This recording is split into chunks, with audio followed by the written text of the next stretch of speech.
Well, after months of speculation, the Federal Reserve has announced the first interest rate cut since March of 2020.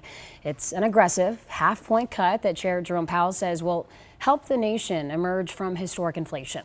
Today's announcement had an immediate effect on Wall Street, with the Dow surging by more than 300 points. And we want to bring in financial advisor Brian Kronberger now from the Kronberger Group. Thanks for joining us. Thanks for having me. So we talk about these numbers and where everyone's seeing the headlines today, but what does this actually mean for the average American? I know that's a very general question, but.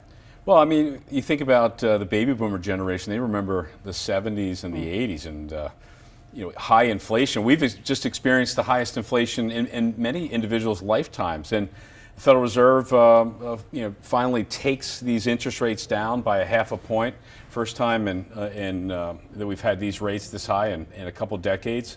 And I think it's a sign that the economy is starting to weaken, that these higher rates have kind of slowed down consumer spending. We're seeing delinquency rates rise on credit cards and mortgages, and there appears to be some caution to the wind with the U.S. economy. So I think the Federal Reserve is saying we've done enough. The war against inflation, at least short term, has been won, and so I think there's going to be many interest rate cuts in the future. Yeah, more to come. And I know the Fed's interest rate is different than actual mortgage rates. Kind of talk to us about what that means. And I know they do impact each other, though. What does it mean for mortgage rates? People who want to buy a house, should they jump in now? Should they wait till more rates cuts come? What do you think? Yeah, I personally think interest rates are coming way down.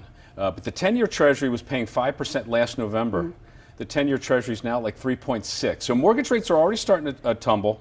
There's not enough supply of houses. So that's part of the problem coming out of 2008, 2009. But I think you'll see substantially lower mortgage rates in the short run and the long term. I think that will heal the housing industry for individuals who want to move and not move into a mortgage with a 5% handle, a 6% handle, right. More like 4 or 3. So I think if you're looking for a home, I'd go ahead and buy it.